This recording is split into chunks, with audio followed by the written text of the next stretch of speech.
pequenas esferas carregadas com cargas elétricas negativas de mesmo módulo que estão dispostas sobre um anel isolante e circular. Por que o anel tem que ser isolante? Porque senão ia transmitir a carga para todo mundo, né? Aí o anel também ia ter carga e aí não ia ter uma carguinha separada, ia ser tudo carga. E a gente não ia saber resolver muito bem isso. A gente só sabe cargas pontuais. Que mais? Como indicado na figura 1. Então, aqui está o desenho, aqui a gente tem as carguinhas colocadas em cima desse anel. Nessa configuração, a intensidade da força elétrica que age sobre uma carga de prova negativa colocada no centro do anel, ponto P, é F1. Ou seja, se eu puser uma carguinha aqui negativa, a força resultante de todas as forças que agem sobre ela, que vai ser basicamente a força dessa, força dessa, força dessa, força dessa, força dessa. Lembrando que força é uma grandeza vetorial, então não é só somar, a gente tem que fazer pensando nos vetores, né, para onde vai apontar cada coisa. A força resultante nela vai chamar F1. Fim.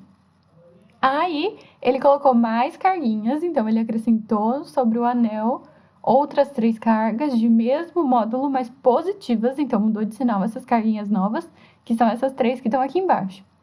E aí ele quer saber o que vai acontecer com a força resultante naquela carguinha que estava lá no ponto P e continua sendo negativa e não vai mudar nada sobre isso. E aí a gente olha para as respostas e a gente percebe que ela, praticamente todas, né, tirando a letra A, praticamente todas dependem do F1. Então, o que quer que a gente encontre, no final a gente vai ter que escrever em função dessa F1, dessa força resultante que tinha na primeira situação. Ok? Vamos lá, então, deixa eu sair daqui. Eu vou até me colocar aqui em cima, vocês já lembraram o que é o F1, eu vou ficar bem pequenininha aqui para não atrapalhar. Certo? Vamos lá, então. A gente tem, então, uma carga de prova negativa aqui no meinho. Para ficar mais fácil da gente desenhar essas forças, eu vou dar nome para os nossos carguinhos. Então, 1, 2, 3, 4 e 5.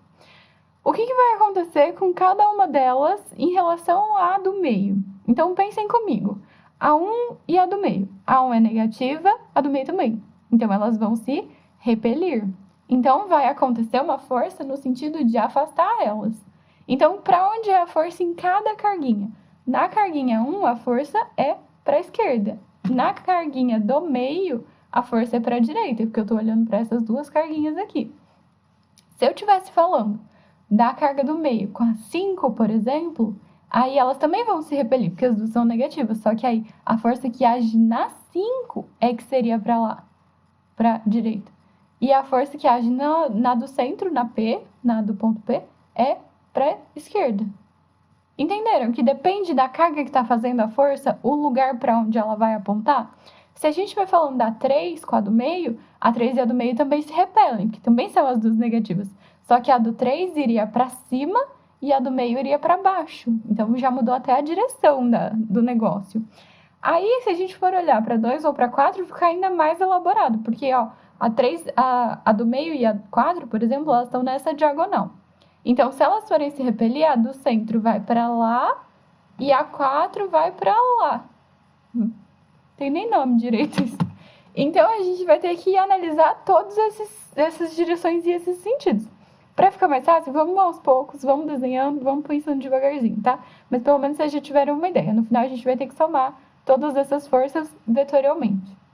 Então, a gente pode usar a técnica de decompor os vetores, né, em componentes horizontais e verticais, que vai ser o que eu vou fazer dessa vez, porque nesse caso a gente tem um teto aqui, é tudo muito mais simples.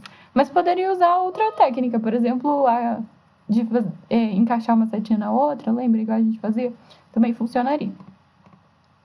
Então, o que a gente sabe? Todas as carguinhas são iguais, então o valor de todas as cargas é o mesmo, e todas têm a mesma distância. Então, quando a gente vai olhar entre a 5 e a do meio, a distância é o raio. Entre a 4 e a do meio, a distância é o raio. Entre a 3 e a do meio, a distância é o raio. E todas têm a mesma carga. Então, para qualquer uma das forças que a gente for calcular, a gente tem Q vezes Q. E na distância é sempre o raio. Então, todas as forças vão ser iguais. As 5 forças que estão agindo na carga do meio vão ter exatamente o mesmo valor. Ok? Não tem a mesma direção e o mesmo sentido, mas tem o mesmo valor. Que vai ser Kq quadrado por R quadrado, se a gente chamar de R o raio do anel. Ok, Então, vamos lá. Vamos imaginar primeiro aquelas duas primeiras forcinhas que a gente falou, as duas que estão na horizontal, que são as mais fáceis. Então, o 1 empurra a carguinha para lá e o 5 empurra a carguinha para cá. Se elas são iguais, têm a mesma direção e sentidos opostos, eu sei que elas vão se cancelar. Então, é como se não existisse a carguinha 1 e a carguinha 5, porque a força que uma faz anula a que a outra faz e aí fica tudo bem. Sobraram só 3 para a gente analisar. Vamos lá. Então, quais são essas 3 forças? A F3 é a mais fácil para baixo, né? Tá sendo repelida. Aí a 2 vai estar na diagonal para lá e a 4 vai estar na diagonal para cá. Como é que a gente somaria essas coisas? Vamos pensar, tem um θ aqui entre eles, porque percebe que o mesmo θ que está sendo formado aqui, se eu prolongar aqui, vai ser um OPV, né? Um oposto pelo vértice. Então, vai ser o mesmo θ aqui embaixo. E a mesma coisa para o outro lado. Como eu falei para vocês que eu vou usar o método de decompor vetores, então eu vou escolher um deles. No caso, eu vou começar pelo F2. Então, eu vou pegar o F2, vou colocar ele aqui só para a gente visualizar, tá? Então, eu coloquei ele aqui, formando θ com a vertical. Se eu for decompor, eu vou ter uma parte na componente horizontal, que seria esse pontilhadinho deitado, e uma parte com a componente vertical, que seria esse pontilhadinho em pé. Lembra que é como se a gente fizesse uma sombra e ver onde que está aparecendo essa sombra? Como se o pontilhado fosse a parede. Então, é exatamente o que a gente vai fazer. Então, eu vou pegar uma linha reta aqui, tanto para lá quanto para cá. Aqui é a componente X, aqui é a componente Y. Falta a setinha em cima. Mas tudo bem, vocês entenderam. Então, o que a gente vai ter que pensar? Em vez de eu pensar direto na F2, eu vou pensar que, na verdade, são duas forças. Tem essa puxando para a direita e essa puxando para baixo. E aí eu sei o valor dela em função da F2. Porque lembra que dá para fazer um triangulinho? Se o F2 descer ali, olha só como eu estou ficando expert em efeitos do PowerPoint. O F2 desceu ali e formou um triângulo retângulo. Aqui tem 90 graus. E aí a gente pode fazer seno de θ, que vai ser cateto oposto, que é o F2x, dividido pela hipotenusa, que é o próprio F2. Então, F2x é o próprio F2 vezes o seno de θ.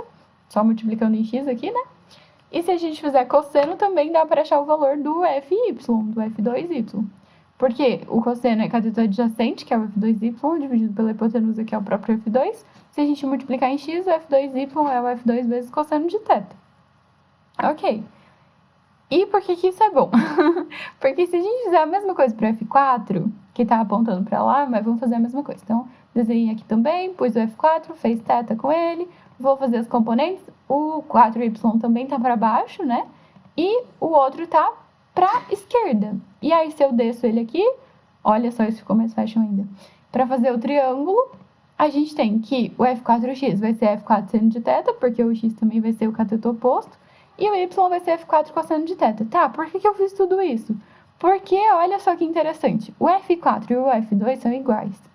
Se a gente tem F4 cosseno θ, e F2 cosseno θ, os dois apontando para baixo, a hora que a gente somar vai dar o dobro, porque são dois iguais. Mas, se eu tenho um F4 seno θ e um F2 seno θ, que são iguais, mas um tá para a esquerda e o outro tá para a direita, eles vão se cancelar. E aí, a gente já se livra de mais uma parte do nosso problema. E aí, só vai sobrar coisas para baixo. Então, ó, sobrou o F3, o F4y e o F2y. E todo mundo tá apontando para baixo. Então, a nossa força resultante, que era o F1, na verdade é a soma de 3 coisas que estão apontando para baixo. E se todo mundo tem a mesma direção e o mesmo sentido, nosso problema ficou muito fácil, porque é só somar. Aí agora a gente nem precisa mais pensar em vetores, porque os vetores já foram resolvidos, tá todo mundo apontando para o mesmo lado. Então, a nossa F1 é o F3 mais o F4y mais o F2y.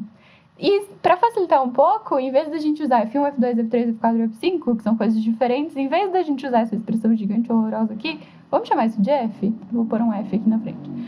Então, o F3 é o próprio F, né? Eu não tive que decompor ele nada. Mas o F4y é o F cosseno θ. E o F2y é o F cosseno θ. Então, eu posso substituir aqui. E aí, a gente vai descobrindo quem é o nosso F1. Nosso F1 tá disfarçado de F1, né? Na verdade, ele é outras coisas. Então, basicamente, ele vai ser isso daqui. Eu posso só juntar o F cosseno com o F cosseno para ficar um pouco mais bonito. Ficar 2F cosseno θ. Mais o outro F que estava sozinho, eu não posso juntar porque um tem cosseno, o outro não. Eu poderia colocar o F em evidência, mas não tem necessidade. Se vocês quiserem pôr, pode pôr. Mas, enfim, por que eu fiz tudo isso? Porque eu preciso descobrir quem é esse F1 que está disfarçado para eu poder comparar com a segunda situação. Então, o que a gente vai fazer agora? Apaga tudo. vou guardar essa partinha só, que é o que importa pra gente, quem é o F1. E apaguei todo o resto, sem desespero, gente. Agora eu vou fazer a mesma coisa para a situação 2. Então, eu vou colocar lá a carguinha negativa no meio e a gente vai analisar todo mundo que tá, além daquelas 5, tem a 6, a 7, a 8, que ele acrescentou depois. E aí a gente vai ver quem é essa força resultante para comparar com o F1 e daí tentar chegar em alguma dessas respostas. Tá bom? Então vamos lá. O que vai mudar? As 5 primeiras vai ser exatamente a mesma coisa que tinha na situação anterior. Não vai mudar nada, nada de nada. O que vai mudar? A 8 é positiva, assim como a 6 e a 7. Então, todas elas vão estar atraindo aquela carga que estava lá no meio, que era negativa. Então, eu sei que a 7, por exemplo, vamos pensar nela que é mais fácil. Ela vai estar atraindo a carguinha do meio, então vai ter uma força aqui para baixo, puxando ela em direção a 7. E essa força para baixo vai se juntar com todas aquelas forças para baixo que a gente já tinha. Aí, além disso, a gente tem a 8 aqui puxando para baixo e para esquerda, porque também vai ser de atração, e a 6 vai estar puxando para baixo e para direita. E aí, nisso, vocês podem já pensar, para baixo, para direita, para baixo, para esquerda. Para direita com para esquerda também vai cancelar, porque é o mesmo ângulo de todo mundo, né? A divisãozinha aqui tá tudo igual. Então, vai sobrar um monte de coisa puxando para baixo e a gente vai somar. Exatamente isso que vai acontecer, mas eu vou fazer isso passinho por passinho. Mas vocês já poderiam pensar direto que vai ter uma outra componente igualzinha a F3, que eu vou chamar de F7, porque ela vai ser só para baixo e não vou precisar decompor, enquanto que a 8 e a 6 eu vou precisar decompor. E elas vão ser iguaizinhas a 2 e a 4. Então, eu vou ter mais uma contribuição idêntica de tudo. Então, basicamente, a gente vai ter o F1 mais um outro F1. E aí, vocês já sabem qual é a resposta. Mas eu vou fazer passinho por passinho, porque vocês sabem que eu gosto de tudo justificadinho. Se caísse isso na segunda fase, vocês acertariam. Então, vamos lá. Aqui, então, a gente tem todas as forças iguais, todo mundo igual a Q quadrado sobre R quadrado, toda a mesma distância, mesmo valor, tudo. Já vou chamar de F. Vamos lá, a gente quer a resultante. Então, a gente continua no mesmo raciocínio. O F1 e o F5 vão cortar. Aí vai sobrar o F3 e o F7 para baixo. Aí o F2 junto com o F6 ali tortinho para a direita, né? E o F8 e o F4 tortinhos para a esquerda. O que a gente vai pensar agora? O F4x e o F8x estão para a esquerda. O F6x e o F2x para a direita. Todo mundo vai se cancelar. Porque é o mesmo θ, o Fx vai ser o mesmo valor que a gente tinha calculado na primeira parte, vai ser tudo igualzinho, tá? Não vai mudar nada. Porque é o mesmo θ, é o mesmo tudo. Aí, o que vai sobrar? Então, o F4y, o F8y, o F6y, o F2y, o F3 e o F4. Lembrando que os y eram o F cosseno de θ, então ficou 4 vezes o F cosseno de θ, mais 2 vezes o F sozinho. Então, a nossa força resultante na situação 2 é 4F cosseno θ mais 2F. Se eu puser o 2 em evidência, olha o que sobra dentro do parênteses. Exatamente F mais 2F cosseno de θ, que era o que a gente tinha guardado aqui, que era o F1. Portanto, realmente isso vai dar 2 vezes F1, que é a letra E. Ufa, é isso. Viu? Nem foi tão ruim assim.